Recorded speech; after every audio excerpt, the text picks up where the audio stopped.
नमस्कार मित्रांनो, आपण याच्या अगोदरच्या भागामध्ये अंकगणित श्रेणी आहे का नाही हे आपण क्रमिकेतून ओळखलेलं आहे। यानंतरच्या पुढच्या भागामध्ये आपण पॉइंट घेतलाय which an EP whose first term is A and common difference is D in each of the following। म्हणजेच ज्या क्रमिकेचे पहिले पद A व साधारण फरक D आहे तर अंकगणित श्रेणी लिहा।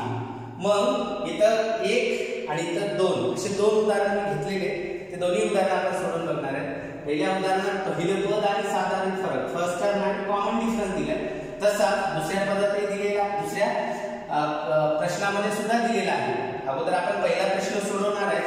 पहिलं पद दिले -3 आणि साधारण फरक दिला 4, याच्यावर एक क्रमिका तयार करणार आहे। तीच क्रमिका अंकगणित श्रेणी असते। चला तर मग A लाच T1 असं म्हणतात।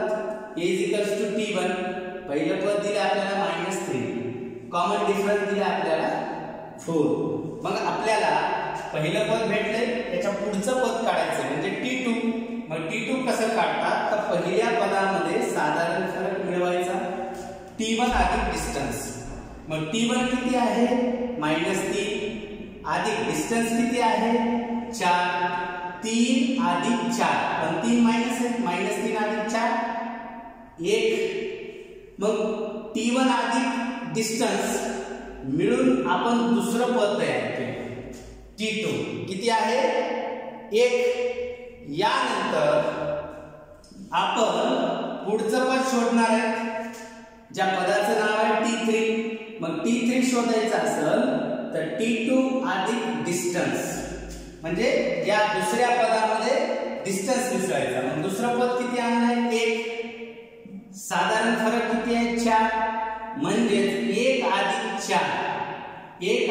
4 5, म्हणजे कितवं पद भेटलं आपल्याला तिसरं पद। चला याच्या पुढचे पद आपल्याला असंच काढायचं। मग T3 अधिक डिस्टन्स T3 तिसरं पद आपण किती आणले 5 अधिक साधारण फरक किती आहे डिस्टन्स 4, 5 अधिक 4 9।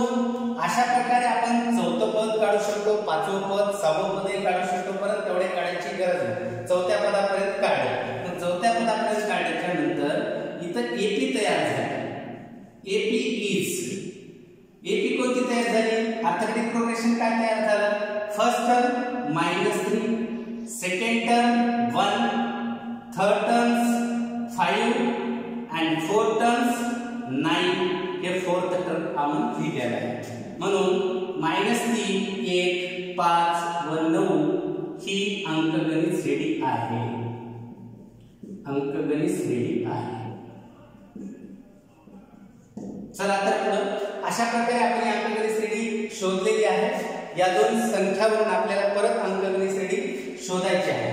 इथं पहिलं पद दिले -19 आणि कॉमन डिफरन्स दिलाय -4, साधारण फरक दिलेला आहे -4।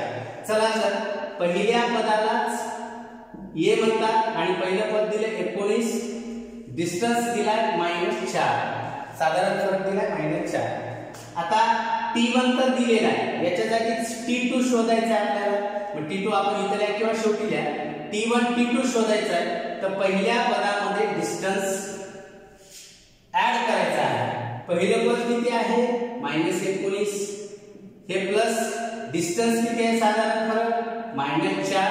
आता बेरीज करायची, -19 अधिक -4 -23। दुसरं पद आलं -23। चला आता आपल्याला तिसरं पद काढायचंय T3। मग तिसरं पद कसं काढायचं, दुसऱ्या पदामध्ये साधारण फरक मिळवायचा। दुसरं पद -23 अधिक साधारण फरक -4, बेरीज करू -23 -4 -27। अर्थात तिसरं पद भेटलं आपल्याला -27। त्याच्यानंतर पुढे चौथं पद आपल्याला काढायचं असेल तर तिसऱ्या पदामध्ये डिस्टन्स मिळवावा लागतो। मग तिसरं पद किती आले पहा -27 अधिक हा अधिक डिफरन्स किती आहे -4।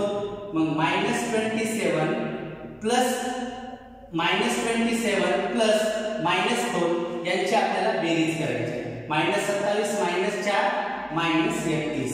मग AP तयार झाली तर arithmetic progression is first term -19, second term -23, third term -27 and fourth term -31. म्हणजेच -19, -23, -27 व -31 ही अंकगणित श्रेणी आहे.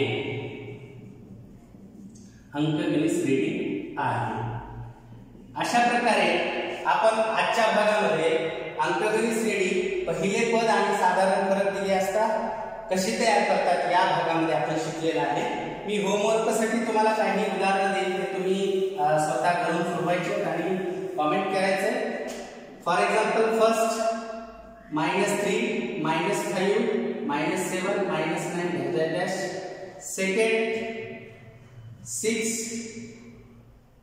11, 16, 21 थर्ड 1.5